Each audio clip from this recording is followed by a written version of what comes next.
Puji nama Tuhan, mari kita buka Alkitab kita masing-masing.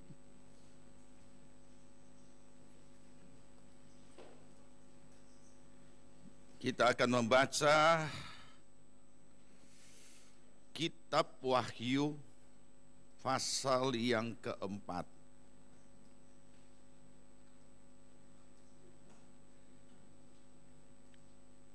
Jika saudara sudah temukan, kita akan baca sama-sama. Kitab Wahyu pasal 4. Mari kita sambut firman Tuhan dan kita akan baca mulai ayat yang pertama.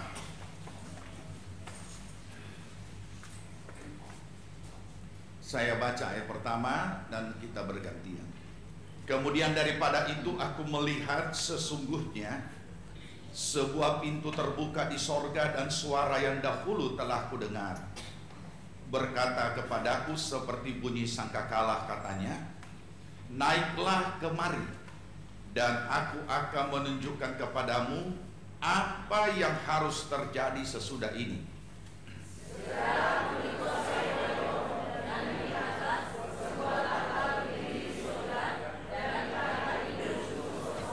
Dan dia yang duduk di tahta itu tampaknya bagaikan permata yaspis dan permata sardis, dan suatu pelangi melingkungi tahta itu gilang gemilang bagaikan zamrud rupanya.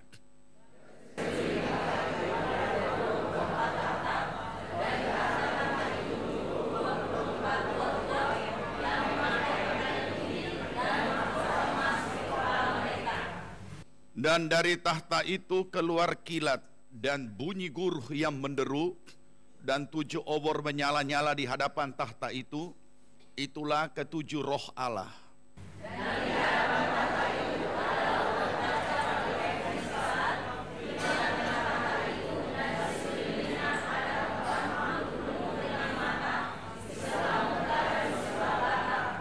Adapun makhluk yang pertama sama seperti singa, dan makhluk yang kedua sama seperti anak lembu, dan makhluk yang ketiga mempunyai muka seperti manusia, dan makhluk yang keempat sama seperti burung nasar yang sedang terbang.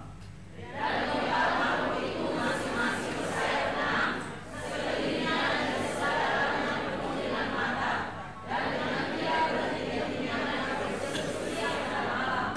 Kudus, kudus, kuduslah Tuhan Allah yang Maha Kuasa, yang sudah ada dan yang ada dan yang akan datang. Dan setiap kali makhluk-makhluk itu mempersembahkan puji-pujian dan hormat dan ucapan syukur kepada Dia yang duduk di atas tahta itu dan yang hidup sampai selama-lamanya.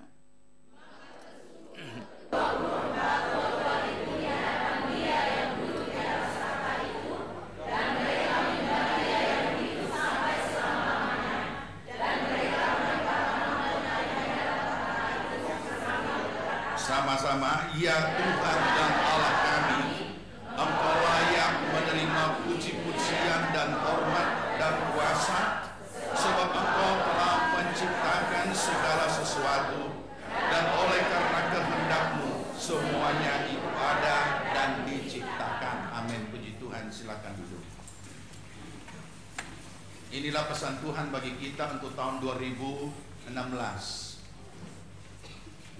Walaupun hanya satu ayat yang dipetik dan dicantumkan dan dibuatkan logo untuk kita dapat mengingatnya, tapi kiranya setiap kali kita membaca akan hal ini, kita semakin mengerti dan Roh Kudus semakin bekerja di dalam diri kita masing-masing untuk membawa kita kepada pengertian yang lebih dalam lagi, bahwa setiap orang percaya mutlak harus berpusat kepada Kristus. Bukan hanya nanti di atas, di hadapan tata Allah pada saat nanti kita berkumpul di dalam kerajaan sorga, tetapi juga di hadapan tahta Allah di dalam kehidupan kita di dunia ini, dalam hidup sehari-hari. Beberapa hal penting tentang berpusat kepada Kristus telah diberitakan kepada kita, termasuk beberapa jebakan mengapa kita gagal berpusat kepada Kristus, mengapa orang percaya gagal di dalam berpusat kepada Kristus. Kita sudah belajar beberapa hal. Jebakan yang pertama adalah karakter, atau jebakan yang pertama adalah masalah jebakan waktu. Kemudian jebakan karakter dari diri kita sendiri yang selalu masih tetap dengan manusia lama, tetapi mengharapkan segala janji-janji Tuhan digenapi dalam hidup kita. Itu tidak akan pernah. Selama kita masih hidup dengan manusia lama, kita tidak akan pernah mengalami janji Tuhan tergenapi. Yang akan kita alami adalah apa? Pengalaman awal orang mengenal Kristus dan menerima Yesus adalah pengalaman kasih Allah dalam kelembutan. Tapi jangan lupa, pengalaman itu tidak sampai. Pengalaman itu akan ada saatnya di mana kita dibawa kepada pengalaman berikutnya. Kenapa? Sebab Tuhan ingin kita memahami sepenuh-penuhnya dan seutuh-utuhnya kasih-Nya untuk kita mengerti. Seperti Paulus berdoa, aku berdoa supaya kamu dapat memahami betapa dalam, lebar, panjang, dan tingginya kasih Allah yang melampaui segala akal dan pikiran. Dan aku berdoa supaya kamu mengenal kasih itu. Saudaraku,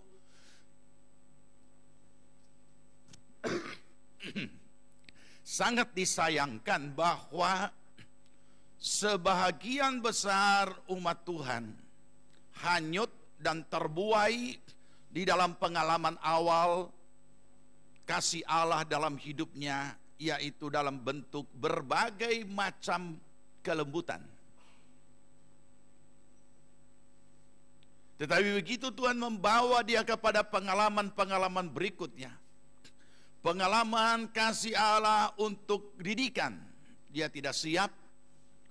Apalagi dibawa kepada pengalaman kasih Allah untuk kedewasaan, lebih tidak siap lagi. Nah, ini yang sangat berbahaya. Itu sebabnya iblis mengambil banyak keuntungan di dalam membuat orang-orang percaya tak berdaya, sekalipun sebenarnya ia bukan jiwa baru. Orang-orang yang tumbang, orang-orang yang gugur, padahal bukan jiwa baru. Nah, saudaraku yang dikasihi Tuhan, kita akan belajar kembali atau lanjut belajar jebakan berikut yang umumnya pasti terjadi dan menimpa setiap orang percaya, tapi tanpa dia sadari, karena sudah menyatu dengan hidup sehari-hari. Nah, ini yang bahaya. Bahagian yang ketiga ini kita akan belajar tentang jebakan kemapanan.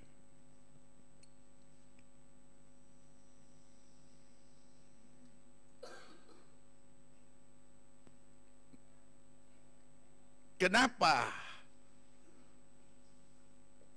jebakan kemapanan ini salah satu jebakan yang paling jitu untuk membawa orang beralih dari berpusat kepada Kristus?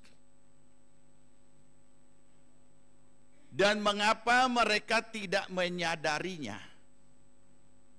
dan tidak menganggapnya sebagai jebakan? Baik, mari kita melihat kebenaran ini dulu secara umum sebelum membaca lebih lanjut beberapa ayat dan menemukan kebenaran-kebenaran ini. Saudara, Kenapa jebakan kemapanan ini begitu begitu berhasil, dan hampir semua gugur di situ? Bukan hanya jemaat Tuhan, tetapi juga hamba-hamba Tuhan. Saya pun harus waspada, dan semua orang harus waspada. Waspada berarti berjaga-jaga, waspada berarti berhati-hati. Kenapa jebakan kemapanan ini begitu berhasil? Sebab secara umum, ya, kita bicara dulu hal umum. Setiap orang, setiap manusia itu akan selalu menjadikan kemapanan ini sebagai tujuan.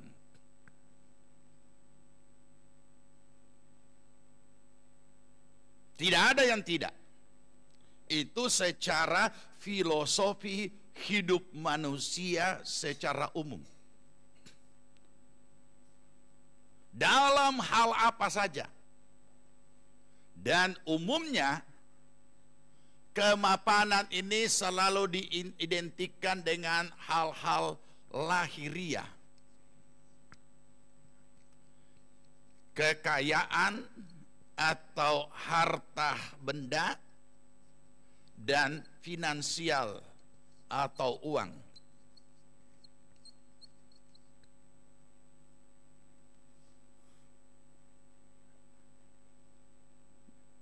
Tidak ada satupun orang yang duduk dalam ruangan ini tidak menjadikan kemapanan sebagai tujuan. Itu secara real, secara kenyataan dalam hidup sehari-hari yang tidak bisa dibantah. Dan itu positif. Itu bagus. Berarti dia mau hidupnya lebih baik lagi secara lahiriah.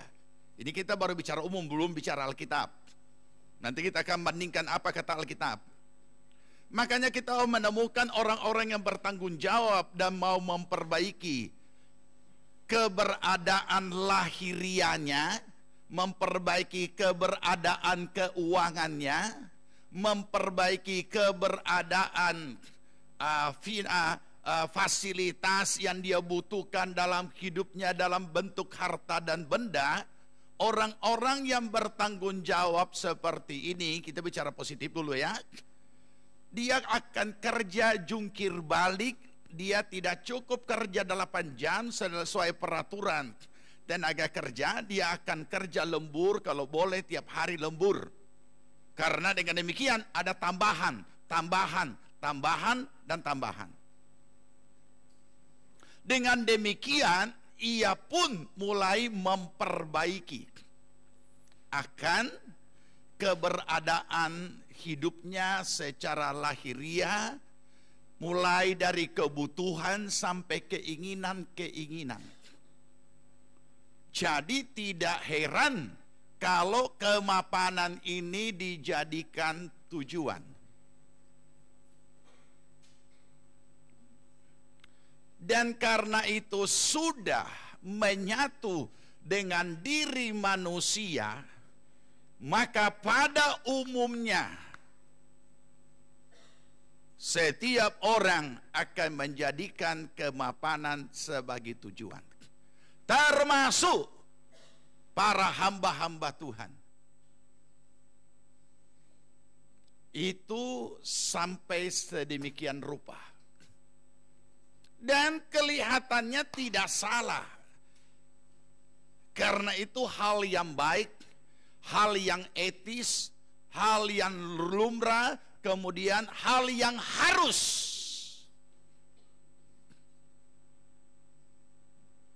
Ketika anak perempuan saudara yang masih remaja kemudian mulai dewasa dan mulai ada yang bafluid, dan dia juga agak dekat dengan orang tuanya, dan dia berkata, "Ma, so ada yang bafluid." Maka orang tua akan tanya, "Apa kerjanya?" Nah, iya kan? Pasti. Kerja apa dia? Siapa pe anak? Lumrah juga kan? Oh, bukan siapa-siapa mah, kita cuma ketemu baku kenal di deker. Tidak mungkin. Berarti pamabo dia. Nah, ini dia. Lumrah kan? Siapa yang mau kasih anak perempuannya dengan anak deker? Yang tidak ada kerja, yang cuma minum mabok? Tentu tidak ada kan? Oh ya bagus nak. Tinggal ngana injili supaya bertobat. Terakhir bukan dia injili, dia juga sama-sama mabok di deker. Jadi sudah bukan lagi ini. Jadi mari kita renungkan. Ini sudah merupakan filosofi hidup manusia secara umum di dunia.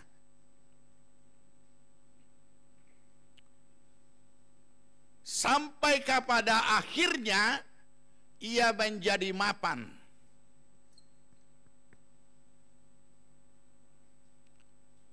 So beda kan? Cara berdiri, cara duduk so beda kalau mapan. Kalau belum mapan itu begini. Yes. Duduk juga. Kalau so mapan lain. Beda. Jalan juga so beda. Bukan lagi.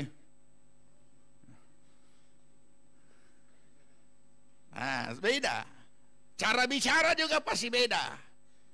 Teman-temannya juga pasti beda. Dan lain sebagainya. Itu sudah terjadi secara alamiah. Lebih pede. Ya, lebih pede. Jadi, saudara, akibat daripada ini sudah menjadi filosofi kehidupan manusia sehari-hari, sehingga saudara dan saya yang sudah jadi orang percaya tapi tetap masih manusia lahiriah, seringkali masih memakai filosofi ini.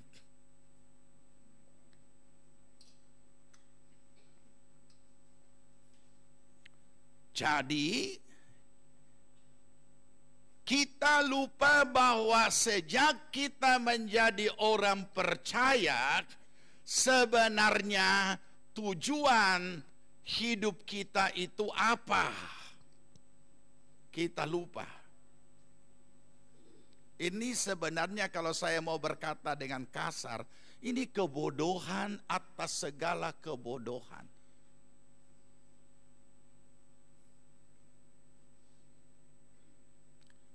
Apa sebab?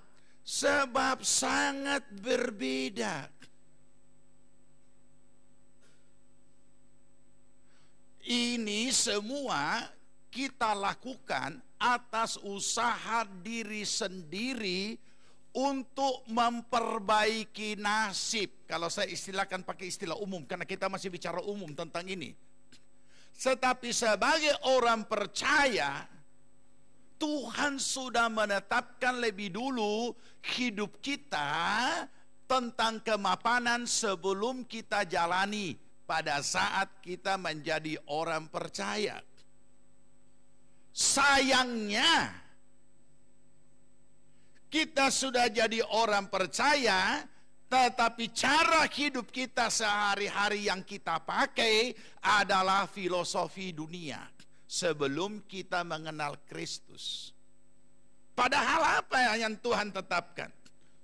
Pada saat saudara dan saya sudah jadi orang percaya, Tuhan sudah punya rancangan tentang kemapanan.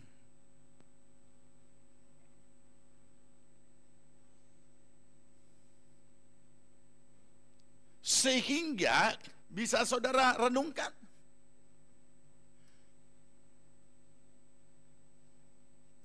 Sehingga apa yang kita jalani di dalam kehidupan kita ini Tuhan sudah tetapkan. Kemapanan ini.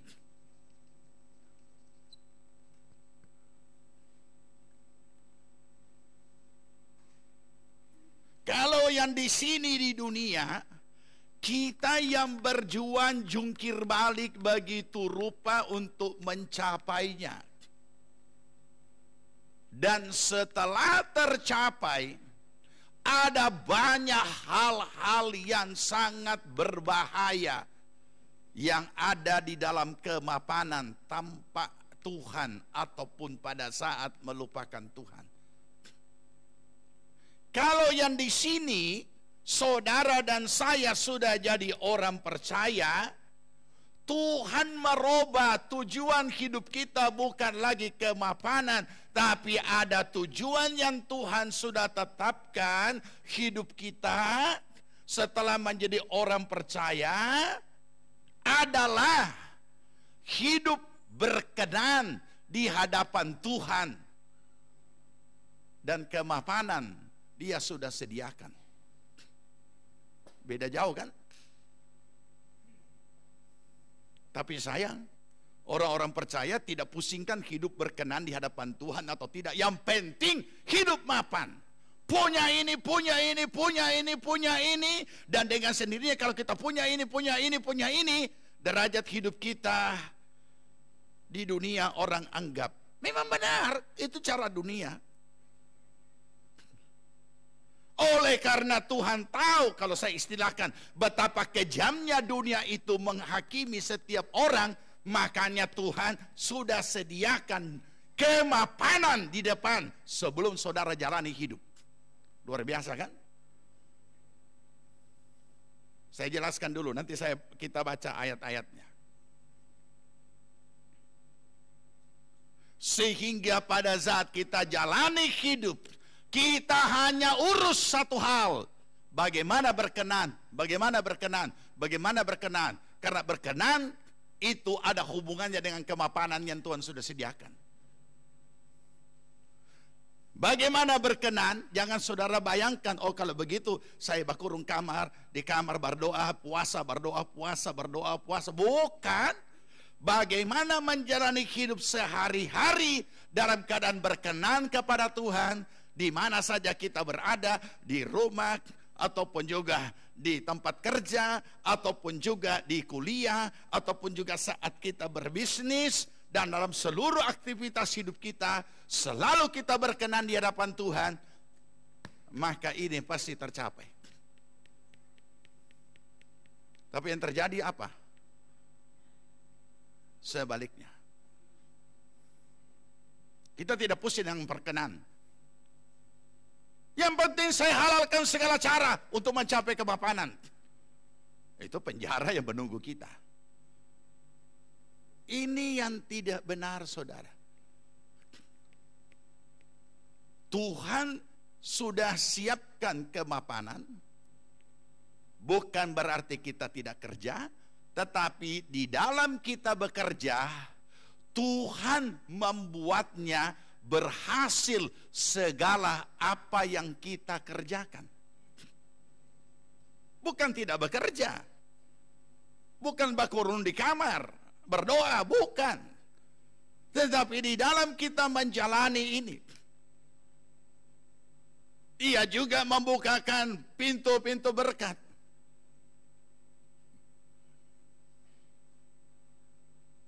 Nah, inilah yang perlu kita pahami. Sebab saudara tahu, kekuatan kemapanan ini yang selalu diidentikan dengan finansial atau uang dan juga materi ataupun juga kekayaan harta benda, ini semua punya kekuatan yang dahsyat, makanya disebut mamon. Nanti kita akan melihat sejauh mana kekuatannya.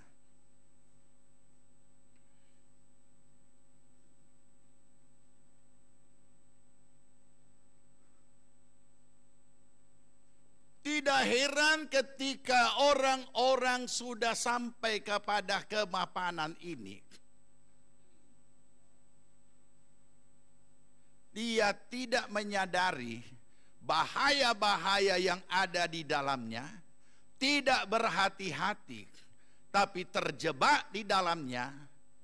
Sekalipun dia orang percaya, sekalipun dia hamba Tuhan sekalipun, ia akan gugur. Apalagi manusia biasa. Baik, sekarang kita belajar. Nah, kita sekarang mulai buka Alkitab.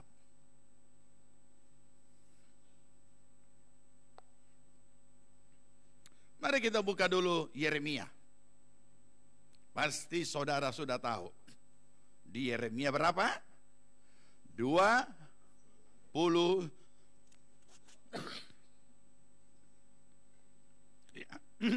Mari buka.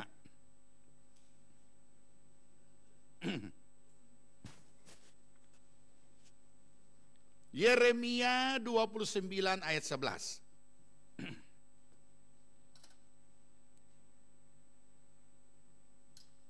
Ya, kita baca sama-sama. Sebab aku ini mengetahui, lanjut.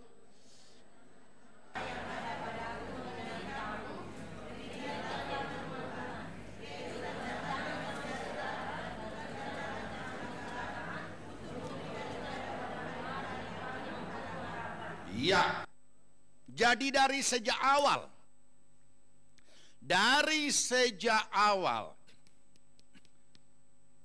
sebelum saudara dan saya menjalani hidup sebagai orang percaya, yaitu hidup baru, Tuhan sudah sediakan kemapanan. Makanya Tuhan tidak hanya bicara soal soal rancangan damai sejahtera dan bukan kecelakaan, tapi juga tentang hari depan yang saudara dan saya jalani.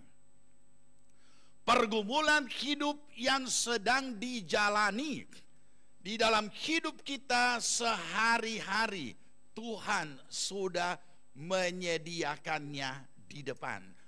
Sebelum saudara dan saya menjalani hari depan yang ada memang di depan, Tuhan sudah sediakan apa yang Tuhan sudah ikat janji.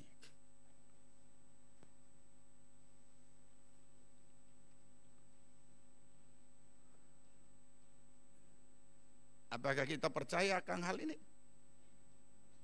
Saudara percaya Tuhan menyediakan masa depan yang penuh harapan? Kalau kita mengatakan kita percaya, mari kita rubah paradigma kita.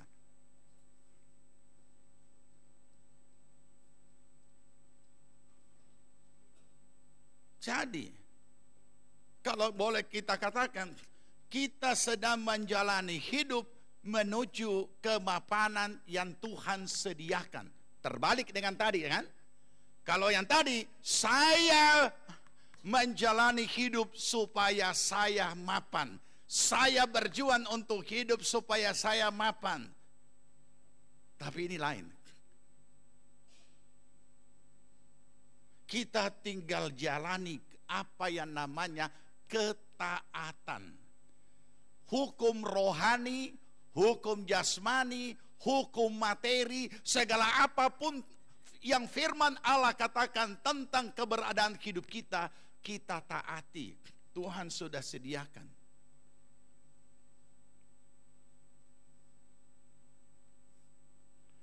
Mungkin tetap perlu dibaca sekalipun kita sudah tahu. Ulangan 28.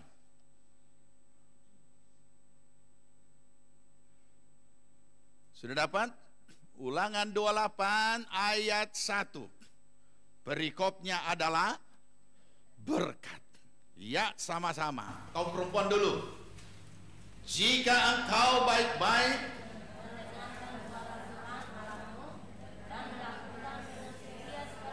buat.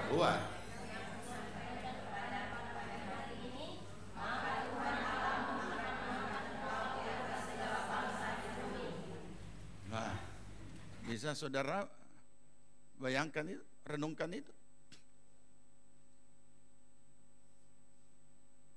Ini firman Tuhan.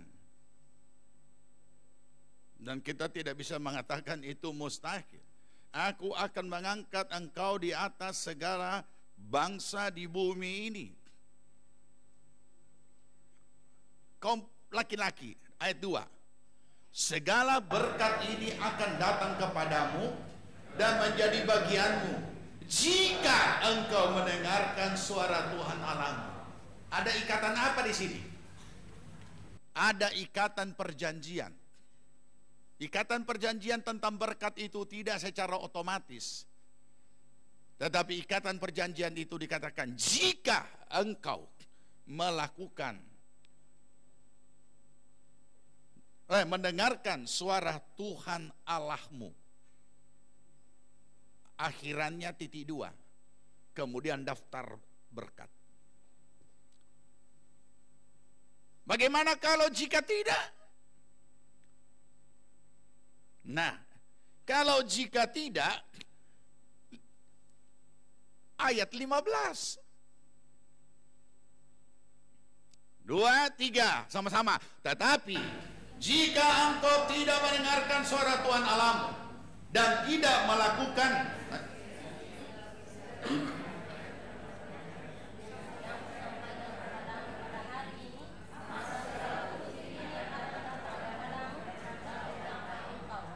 titik 2. Selanjutnya daftar kutuk. Mungkin mengerikan kalau kita baca ayat ini, mungkin mengerikan karena ada kata kutuk di situ. Dan banyak orang tidak menyadari bahwa apa yang dia alami dalam hidupnya adalah kutuk. Nah, ini saya harus perlu membimbing saudara bagaimana kita peka terhadap bentuk-bentuk kutuk itu. Kata kutuk memang mengerikan. Tapi jangan kita bayangkan bahwa kutuk itu, tiba-tiba ada api dari langit menyambar dia dan terbakar dan habis. Bukan. Ada banyak peristiwa yang menurut kita biasa-biasa saja. Atau mungkin saya bahasakan begini, jenisnya banyak. Saya simpulkan dalam satu kalimat, kegagalan yang tidak terdeteksi apa sebabnya.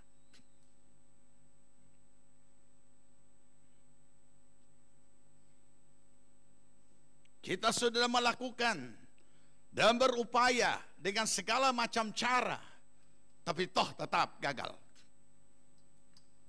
Dan ketika kita kembali kepada filosofi dunia, ada banyak yang bagus.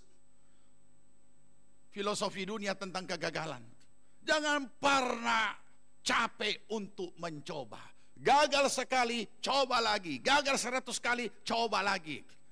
Nah, ini di luar konteks kutuk. Jadi mari saudara kita memahami supaya kita tidak salah menangkap dan mengerti, dan kita hanya mengidentikan kata kutuk itu dengan malapetaka yang besar. Sehingga banyak orang berkata, tidak apa-apa itu. Saya tetap diberkati Tuhan. Saya tidak melakukan firman Tuhan juga saya tetap diberkati Tuhan. Nah, ini yang bahaya seperti ini. Padahal keadaannya yang sekarang yang dia katakan seperti itu, justru itulah kutuk. Ya, jadi jangan selalu membayangkan kutuk itu adalah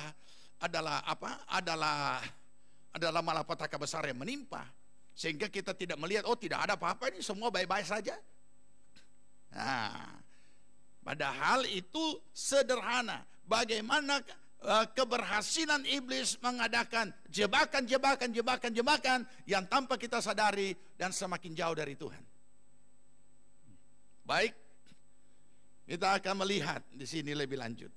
Jadi Tuhan sudah sediakan baik di Yeremia 29 ayat 11 maupun juga di Ulangan 28, itu banyak daftar berkat, dan di antaranya yang kita tahu juga adalah kamu akan terus naik. Itu di Ulangan 28. Bukan turun.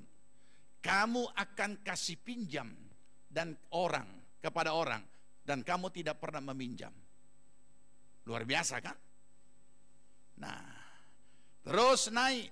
Jadi sudah ada kemapanan yang Tuhan siapkan. Dan penggenapan kemapanan ini adalah ikatan janjinya adalah ketaatan. Ini.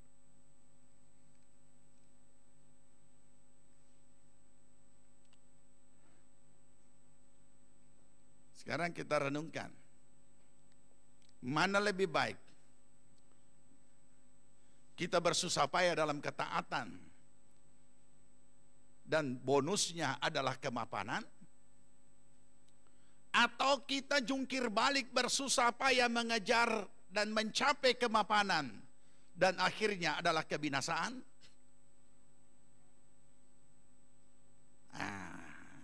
Kalau saya jelaskan seperti ini, jangan saudara salah tangkap lagi. Oh, kalau gitu kita takut kemapanan, pasti binasa. Enggak. Kemapanan itu Tuhan sudah tetapkan, bahkan Tuhan tidak mau umatnya dalam keadaan yang menderita, memprihatinkan. Karena dunia tidak akan menganggap itu dunia. Dunia tidak akan menganggap dan memandang orang yang tidak mapan.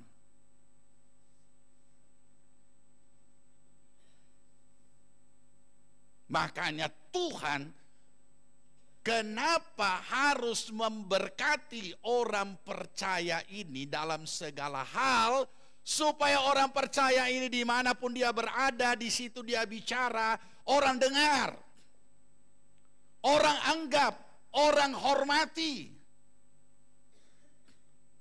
Karena dunia tidak menghormati. Ada ayatnya saudara baca, sangat mengerikan ketika kita pengkhotbah mengisahkan seperti ini. Di sebuah negeri ada seorang yang berkhidmat, tetapi ia miskin. Maka matilah dia dan tidak seorang pun yang mengingatnya. Kenapa? Hanya karena dia miskin. Itu dunia. Itu kekejaman dunia. Dan Tuhan tidak menginginkan umatnya dianggap remeh oleh dunia. Kita tidak perlu sombong, tidak perlu tinggi hati, tapi Tuhan sendiri tidak menginginkan kita tidak dianggap oleh dunia. Makanya supaya saudara dianggap oleh dunia, maka Tuhan memberkati saudara begitu rupa. Tapi sayang, walaupun dikatakan terus naik, coba kita hitung. Orang-orang yang ada di atas, apakah banyak orang-orang kita? Orang-orang kunci di pemerintahan, apakah lebih banyak orang kita? Orang-orang kunci di dalam bisnis, apakah lebih banyak orang-orang kita? Orang-orang kunci di politik, apakah lebih banyak orang-orang kita? Kalau ini umat Tuhan memahami, maka Tuhan akan melakukan bahagiannya. Dan ketika ada orang-orang kunci, orang-orang kita menjadi orang-orang kunci. Begitu mereka masuk di situ dalam kemapanan, tumbang juga. Nah, ini yang kita akan mau lihat sebentar. Apakah tidak banyak orang-orang kita yang hebat-hebat? Banyak. Tetapi mengapa kita tidak menemukan orang-orang yang menyuarakan suara kenabian? Sebab begitu mereka duduk dan masuk dan menikmati apa yang namanya kemapanan, habislah mereka di situ. Kenapa? Sebab mereka dari awal, walaupun orang percaya, tetapi mereka memakai cara dunia, kemapanan adalah tujuan. Jadi begitu duduk, habis perkara, ikut anyor. Apalagi dia punya filosofi, kita orang mengalir saja. Baik, mari kita lihat lebih lanjut. Jadi Tuhan sudah sediakan itu. Kemapanan sangat perlu diwaspadai. Artinya berjaga-jaga dan berhati-hati. Sebab kemapanan kalau kita tidak berhati-hati, itu adalah awal kejatuhan. Awal.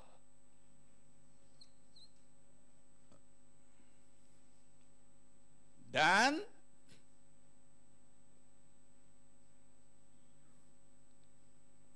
apa yang Alkitab katakan? Buka Ulangan pasal 8. Tuhan sangat mewanti-wanti umatnya.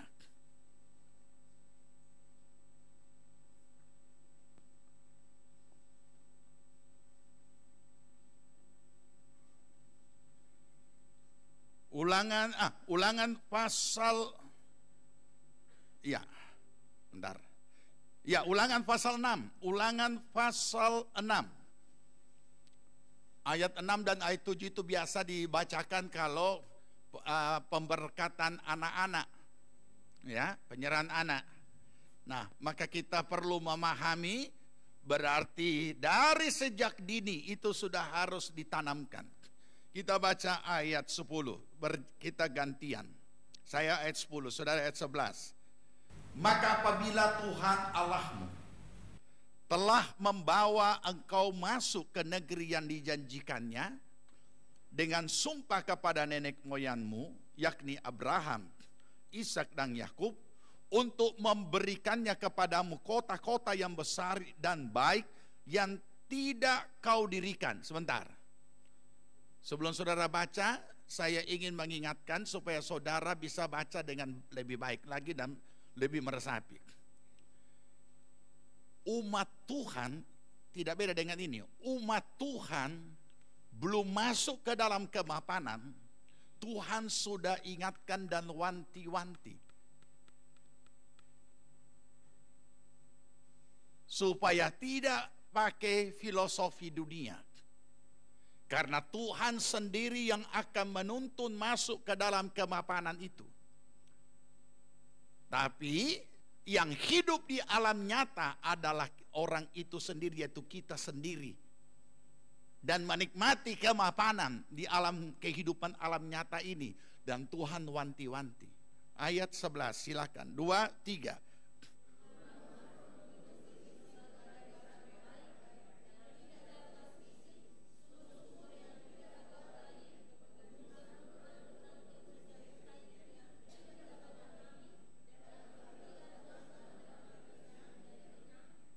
Bukan main, luar biasa kan? Saudara bisa nangkap kalau diidentikan dengan kondisi sekarang. Rumah-rumah penuh berisi berbagai-bagai barang baik. Kalau untuk kategori sekarang, rumah-rumah yang penuh berisi berbagai-bagai barang luks.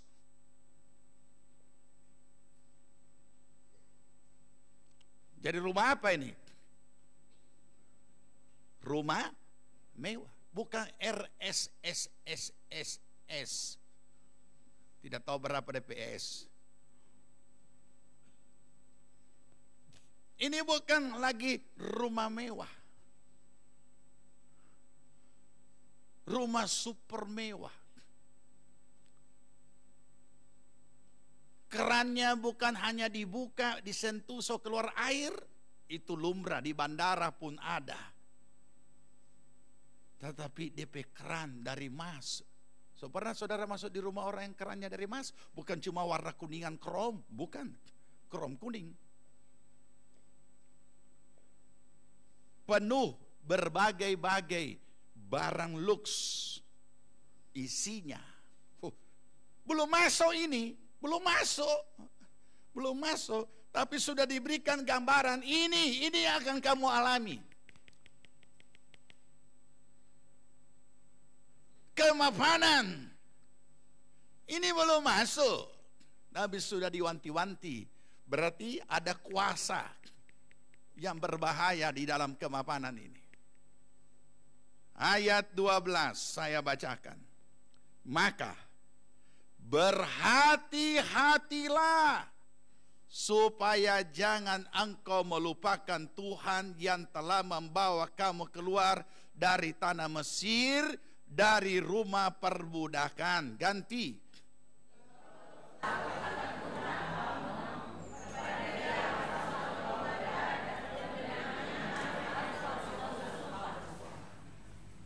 Engkau harus takut akan Tuhan Allah.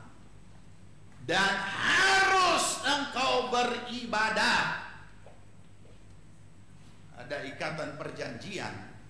Jadi jangan kita anggap remeh, saudara. Yang paling banyak terjadi, ini jebakannya nanti sebentar. Yang paling banyak terjadi adalah begitu mapan, kegiatan rohani merosot, termasuk ibadah merosot. Padahal dikatakan di sini, haruslah engkau beribadah.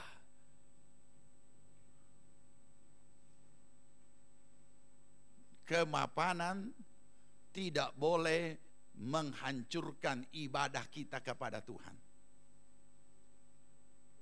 Dan ibadah bukan cuma kebaktian. Ibadah adalah ibadah kita kepada Tuhan dalam berbagai macam bentuknya selain kebaktian. Nah, lanjut. Apa sambil baca saudara akan temukan ada apa di dalam kemapanan itu. 14 sama-sama. Janganlah kamu mengikuti Allah lain dari antara Allah bangsa-bangsa sekelilingmu. Saudara tahu, di dalam kemapanan ini kalau kita tidak hati-hati, kemapanan di situ ada banyak Allah kecil.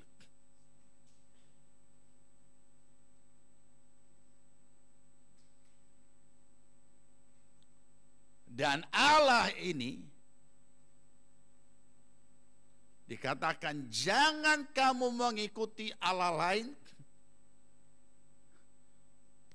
Allah kecil yang ada banyak di dalam kemapanan ini membawa kita menyembah berbagai macam bentuk kemapanan kita, dan secara alamiah tanpa kita sadari kita melupakan Tuhan. Oke, 15. Ini kita perlu waspadai juga. 2, 3. Sebab Tuhan Allahmu adalah Allah yang cemburu di tengah-tengahmu, supaya jangan bangkit murka Tuhan Allahmu terhadap engkau, sehingga ia memunahkan engkau dari muka bumi. Janganlah kamu mencobai Tuhan Allahmu seperti kamu mencobai dia di masa. Jadi saudara, kenapa Tuhan suruh berhati-hati dengan kemapanan? Karena ada banyak yang bisa jadi ilah di situ. Ada banyak yang bisa jadi Allah yang kita sembah. Saudara berkata, ya syukur saya tidak kaya. Kemapanan bukan hanya ada pada orang kaya. Karena kemapanan itu relatif. Pokoknya apa yang kita perjuangkan dan tercapai, maka berarti kita sudah masuk dalam kemapanan dalam bentuk itu. Begitu setiap perjuangan apapun yang sudah kita capai dan kita berhasil, itu berarti sudah masuk dalam kemapanan dalam kategori tersebut. Jadi bukan hanya ada pada orang kaya. Jangan sudah berkata, syukur saya hanya bisa makan sehari 3 kali, besok tidak tahu mau makan apa. Bukan. Satu hari makan 2 kali dan kita ingin satu hari makan 3 kali dan tercapai, ya itu juga kemapanan. Kemapanan apa? Makan 3 kali. Walaupun besok tidak tahu.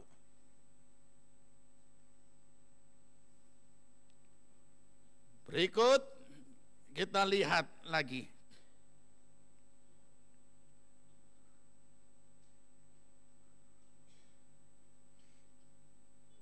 Ulangan pasal 8.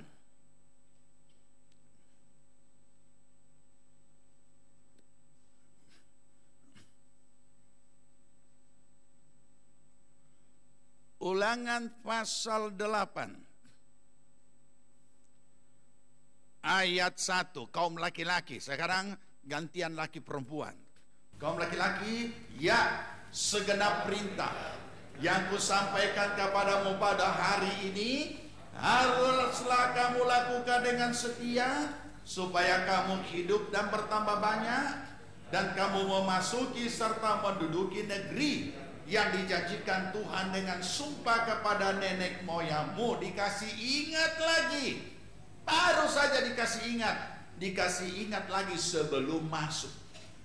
Ya, ganti 2, 3.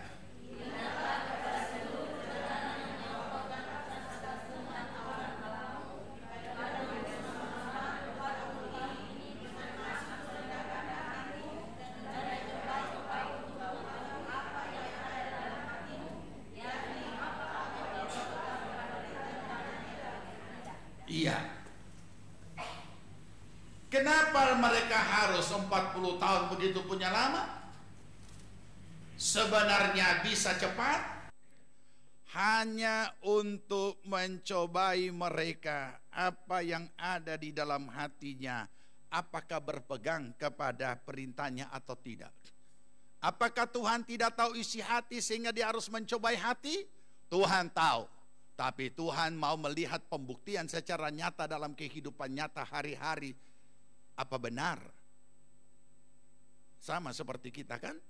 Kalau datang kepada Tuhan kita berusaha hati sesuci-sucinya. Kita minta ampun segala macam kelakuan dan minta darah Yesus menyucikan. Tapi setelah selesai bikin ulang. Tuhan tidak mendaki seperti itu. Hari-hari kehidupan hari-hari. Nah, itu sebabnya ayat 3 ganti. Jadi ia merendahkan hatimu, membiarkan engkau lapar, dan memberi engkau makan mana yang tidak kau kenal dan juga tidak dikenal oleh nenek moyangmu, untuk membuat engkau mengerti bahwa manusia hidup bukan dari roti saja, tapi manusia hidup dari segala yang diucapkan Tuhan. Saudara bisa bayangkan dan merenungkan akan hal ini luar biasa. Kenapa? Hanya untuk supaya mereka mengakui bahwa manusia hidup bukan hanya dari roti, maka Tuhan harus membiarkan mereka mengalami satu pengalaman kelaparan. Kalau kita belum pernah baca Alkitab, kita cuma tahunya sampai di sini. Tapi kalau kita sudah pernah baca Alkitab dan bagaimana kegaduhan dan kerusuhan besar terjadi pada saat mereka itu lapar dan tidak ada makanan, dan bagaimana mereka merontak kepada Musa bademo dan kemudian unjuk rasa untuk mau pulang ke Mesir sebab di sana ada daging, di sana ada bawang prei dan lain sebagainya. Itu kerusuhan massal. Tapi Tuhan mengatakan tujuannya hanya itu.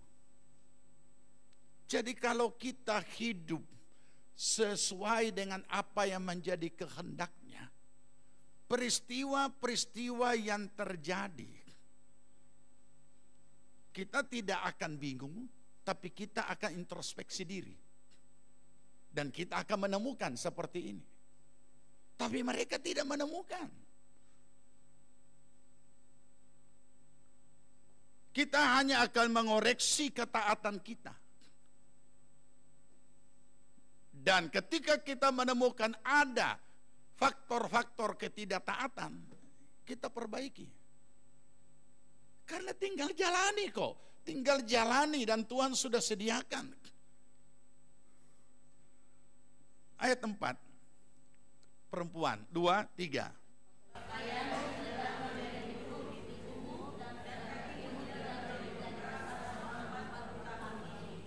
Maka haruslah engkau insaf bahwa Tuhan Allahmu mengajari engkau seperti seseorang mengajari anaknya. Ganti.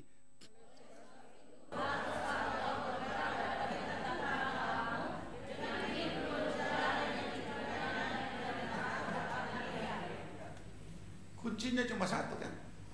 Taat. Tidak putar-putar. Taat. Itu saja. Kalau bicara tentang kemapanan, taat. Lakukan bahagian kita, Tuhan lakukan bahagiannya, sederhana. Ganti. Laki-laki. Sebab Tuhan Allah membawa engkau masuk ke dalam negeri yang baik. Suatu negeri dengan sungai, mata air dan danau yang keluar dari lembah-lembah dan gunung-gunung. Ganti.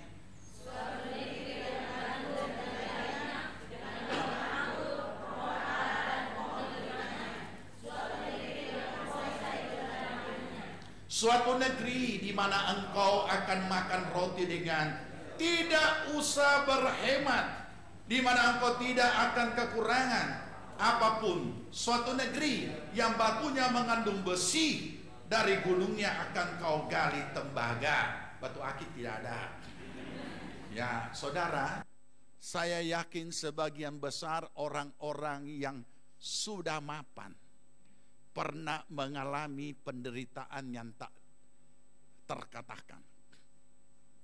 Dan ini, kamu tidak usah makan roti dengan berhemat. Saya yakin semua kita pasti ingat masa-masa sulit. Kami pun juga pernah mengalami waktu kecil, apalagi dengan orang sebagai anak yatim piatu. Bahkan ibu masih hidup, kalau kepingin, tapi karena ibu itu harus menyediakan dan punya perhatian begitu rupa, supaya anak juga bisa menikmati apa yang namanya coklat. Masih tahu coklat dulu itu? Satu batang, ada dia punya petak-petak kan? Satu orang, satu petak, sepotong.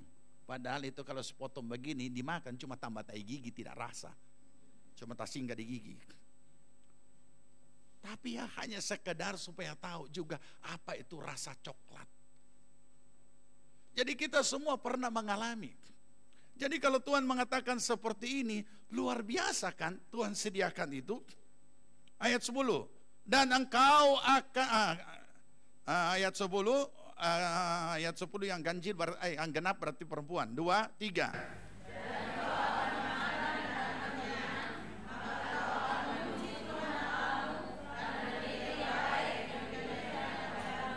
Oh, puji Tuhan, puji Tuhan. Sudah dipelihara Tuhan, sudah diberkati Tuhan. Puji Tuhan.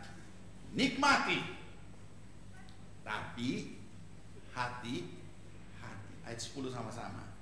Hati-hatilah supaya jangan engkau melupakan Tuhan Allahmu dengan tidak berpegang pada perintah, peraturan, dan ketetapannya yang kusampaikan kepadamu pada hari ini. Lanjut.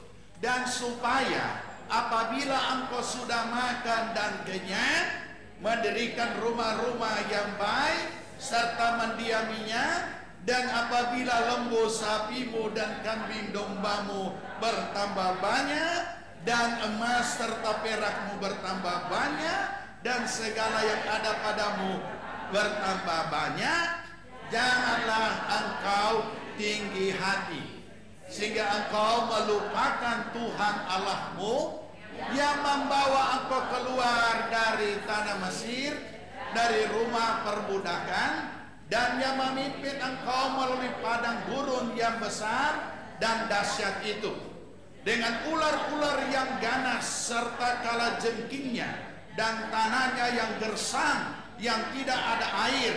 Dia yang membuat air keluar bagimu dari gunung batu yang keras, dan yang di padang gurun memberi engkau makan mana yang tidak dikenal oleh nenek moyangmu, supaya direndahkannya hatimu dan dicobanya engkau hanya untuk berbuat baik kepadamu akhirnya. Maka janganlah kau katakan dalam hatimu, kekuasaanku dan kekuatan tanganku lah yang membuat aku memperoleh kekayaan ini. Tapi haruslah engkau ingat kepada Tuhan Allahmu, sebab dialah yang memberikan kepadamu kekuatan untuk memperoleh kekayaan, dengan maksud meneguhkan perjanjian yang diikrarkannya dengan sumpah kepada nenek moyangmu, seperti sekarang ini. Ini saudara, panjang lebar Tuhan berbicara. Jadi ada kekuatan apa di dalamnya? Di dalam kemapanan ada kekuatan yang membuat orang bisa lupa Tuhan. Di dalam kemapanan, dari ayat-ayat yang kita sudah baca, di dalam kemapanan ada kekuatan yang membuat orang bisa jadi sombong. Di dalam kemapanan ada kekuatan yang bisa membuat orang semakin jauh dari Tuhan. Di dalam kemapanan ada kekuatan di dalamnya. Apa sebab? Ada banyak ilah-ilah di dalam. Siapa yang mengilahkannya? Orang itu sendiri. Dan begitu ada sesuatu yang kita ilahkan, di situ roh jahat bekerja, di situ iblis bekerja. Di situ iblis masuk, karena kita sudah menjadikannya ilah. Kita sudah puja, kita sudah jadikan Tuhan Allah kedua atau Tuhan Allah ketiga.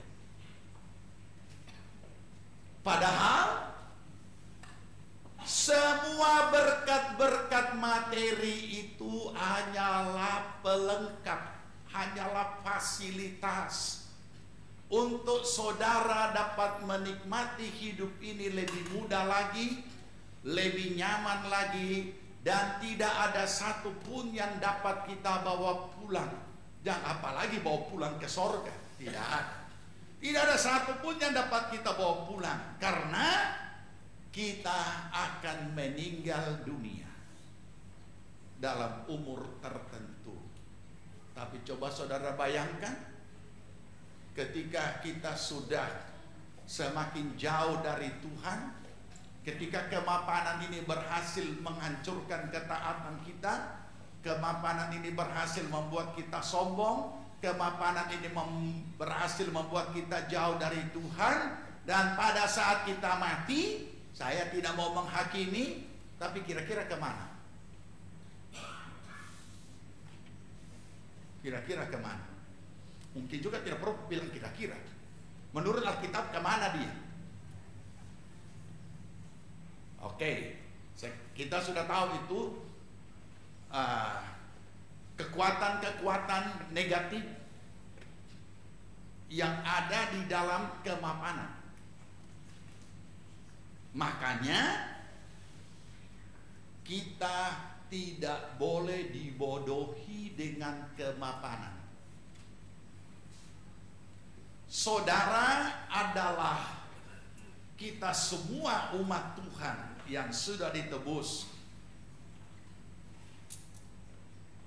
diselamatkan, ditebus oleh darah Yesus, diselamatkan, beroleh hidup yang kekal, untuk boleh kembali bersatu dengan Allah di dalam kerajaan surga yang kekal. Kita bukan berasal dari dunia, kita bukan berasal dari benda-benda mati yang akan binasa, tapi makhluk hidup yang kekal, oleh karena sudah diberikan hidup yang kekal di dalam Yesus Kristus. Nah, ini perlu kita sadari. Baik, sekarang setelah ada gambaran yang jelas tentang apa yang Tuhan ingatkan, kita akan baca beberapa ayat supaya kita memahami bahwa pada saat Tuhan membawa kita masuk ke dalam kemapanan. Peliharalah ketaatan. Itu tidak lain. Amsal 10:22.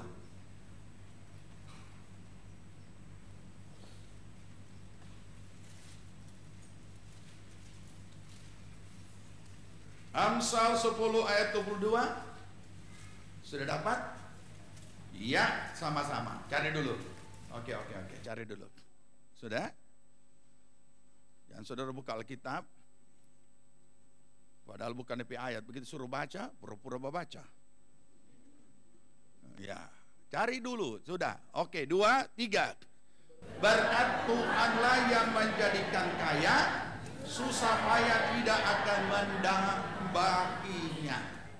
Saudara tahu, ketika Tuhan membawa kita masuk dalam kemapanan, bukan untuk membinasakan kita, bukan untuk membuat kita lebih susah.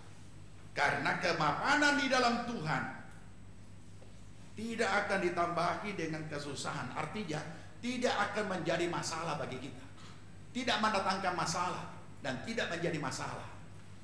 Karena tujuannya Tuhan adalah tanggung jawabnya memelihara kita dengan segala apa yang kita perlukan. Tetapi kalau kita mau tetap memakai filosofi dunia, kemapanan adalah tujuan, mari kita baca Alkitab. Di sebelahnya, Amsal 23.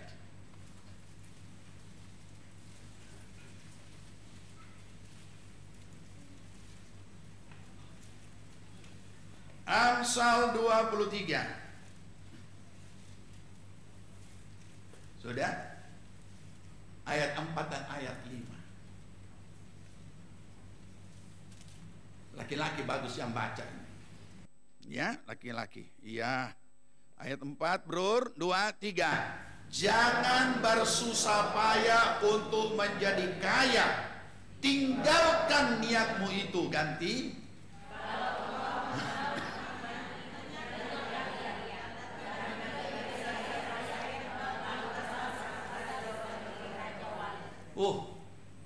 Kalau dia cuma rupa ayam, gampang dikejar.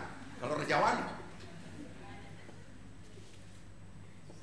Terima kasih kalau saudara menjadi laki-laki pekerja keras. Memang harus. Tapi filosofi kita bukan untuk kemapanan. Kemapanan tidak perlu kita bahas karena Tuhan sudah sediakan di depan.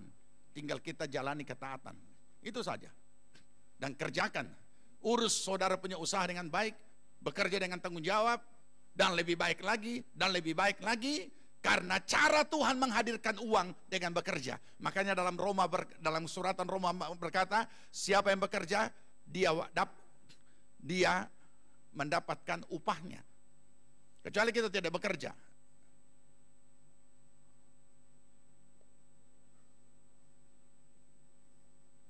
Kemudian, setelah kita sudah masuk dalam kemapanan itu,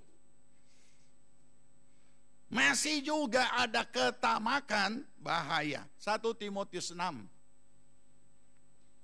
1 Timotius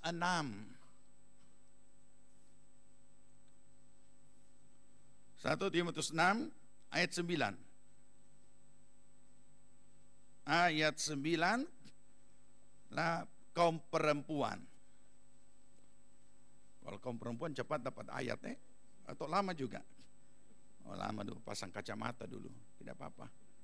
Oke, ayat 9, kaum perempuan 2, 3. Tetapi mereka yang ingin kaya,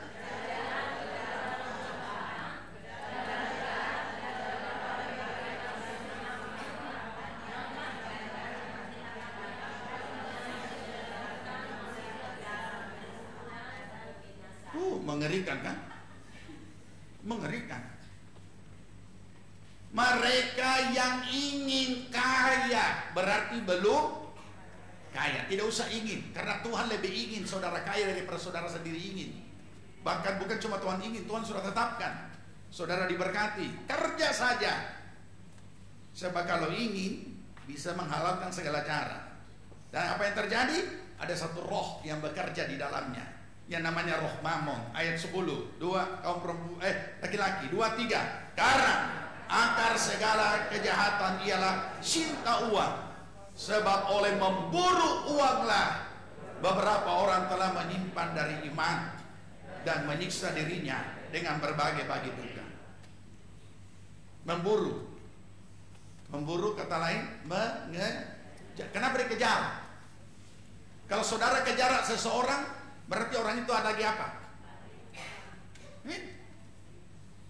Jadi kalau dikatakan mengejar uang, berarti uangnya apa? Lari. Beda jauh dengan firman Tuhan mengatakan, aku perintahkan berkat datang kepadamu.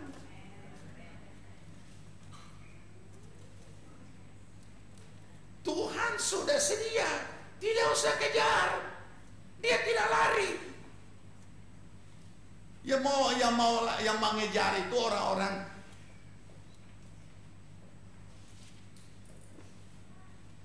yang pegang filosofi dunia itu. Nah, saudara tahu, kemapanan bisa bikin orang jadi bodoh. Hati-hati. Saudara berkata, mana mungkin? Dengan kemapanan semua saya bisa lakukan ini, bisa lakukan ini. Betul, justru dia melakukan banyak kebodohan. Buka Lukas 12.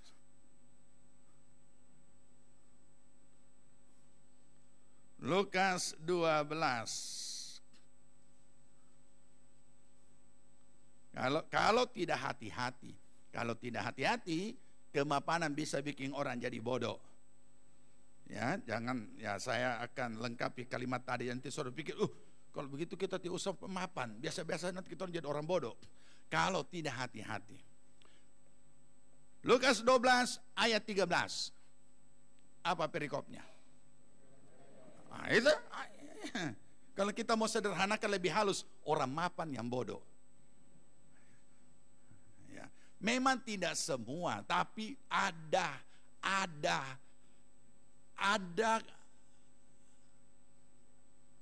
penyebab yang bisa menyebabkan orang bodoh kalau tidak hati-hati. Ya, langsung saja ayat 16. Saya bacakan, kita gantian. Kemudian ia mengatakan kepada mereka suatu perumpamaan, katanya, ada seorang kaya, tanahnya berlimpah-limpah hasilnya. Ganti.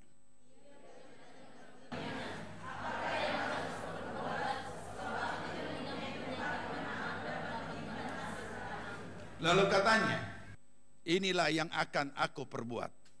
Aku akan merombak lumbung-lumbungku, dan aku akan mendirikan yang lebih besar, renovasi. Dan aku akan menyimpan di dalamnya segala gandum dan barang-barangku. Saudara bodoh atau pintar ini? Pintar. Dia manage dengan baik. Dia pikirkan usahanya. Dia temukan jalan keluarnya. Dan tidak salah, tepat jalan keluarnya. Sebab banyak hasilnya. Gudang kecil, dia kasih besar. 19, 2, 3.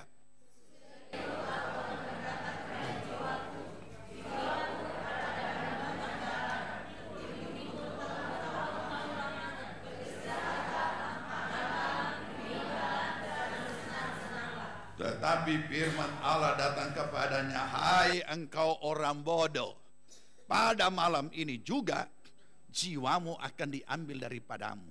Dan apa yang telah kau sediakan, untuk siapakah itu? Sama-sama. Demikianlah.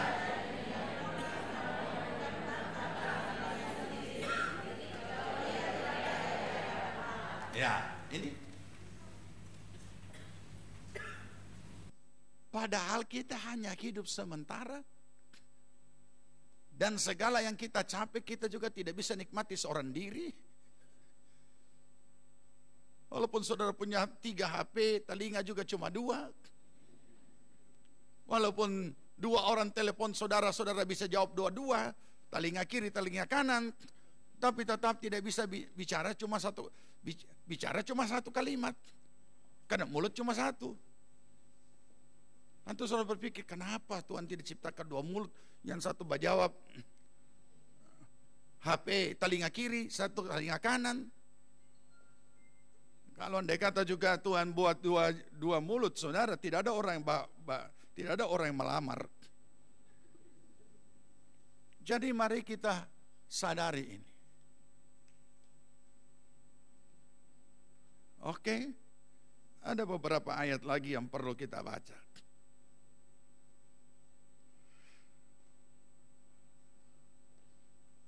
1 Yohanes 2. Ini yang paling terparah.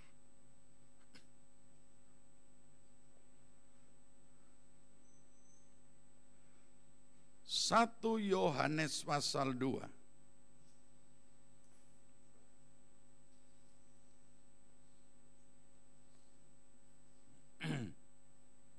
Ayat 15. Kita baca sama-sama. Janganlah kamu mengasihi dunia dan apa yang ada di dalamnya. Jikalau orang mengasihi dunia, maka kasih akan Bapa tidak ada di dalam orang itu. Sebab semua yang ada di dalam dunia, yaitu keinginan daging, keinginan mata, serta keangkuhan hidup, bukanlah berasal dari Bapa, melainkan dari dunia. Dan dunia ini sedang lenyap dengan keinginannya. Tapi orang yang melakukan kehendak Allah tetap hidup selama-lamanya. Ini yang paling bahaya. Karena kita sudah tidak punya lagi kepekaan. Saudara tahu,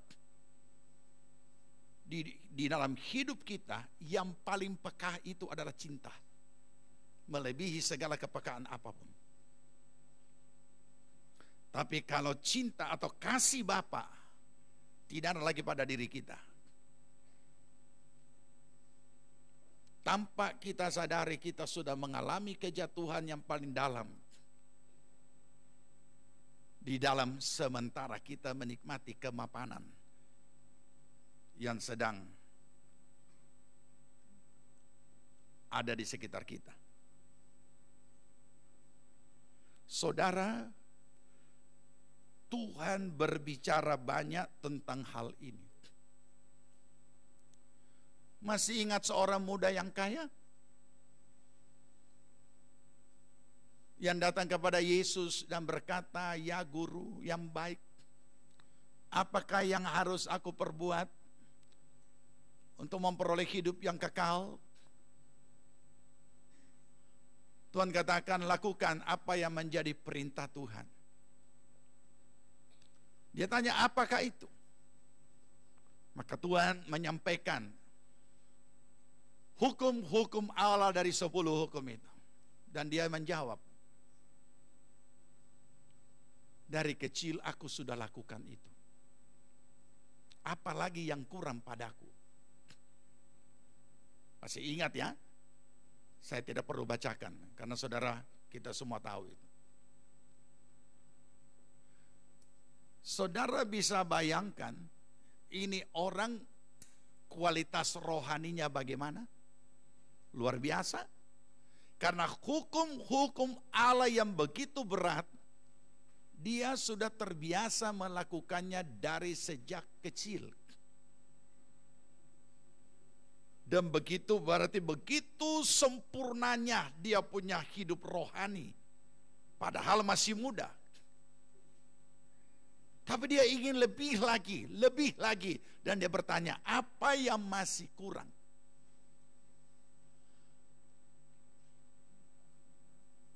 Maksud yang baik, keinginan yang baik. Dan Yesus berkata, jual semua apa yang ada padamu. Dan marilah ikut aku. Maka kamu akan memperoleh kekayaan di sorga. Tapi dia pulang dengan bersedih hati, kata Alkitab, karena ia berharta banyak. Mari saudara kita renungkan. Kekuatan mamon yang begitu kuat mempunyai kemampuan menghancurkan kualitas rohani yang paling terbaik sekalipun. Jadi jangan kita terjebak. Karena kita sebagai orang percaya hidup kita hanya berpusat kepada Kristus. Dari Dia kita sudah beroleh pengampunan. Oleh Dia di atas kayu salib telah mengalami penderitaan sampai mati tersalib dengan darah yang tercurah, menebus kita dari segala dosa. Kita tidak disebut lagi orang berdosa, tapi disebut sebagai anak-anak Allah, masuk dalam rancangannya, hidup diberkati di dunia, hidup masuk dalam kerajaan Allah pada saat kita tinggalkan dunia ini. Jangan ada satupun bentuk kemapanan yang menghancurkan iman dan kehidupan serta rohani kita serta aktivitas rohani kita.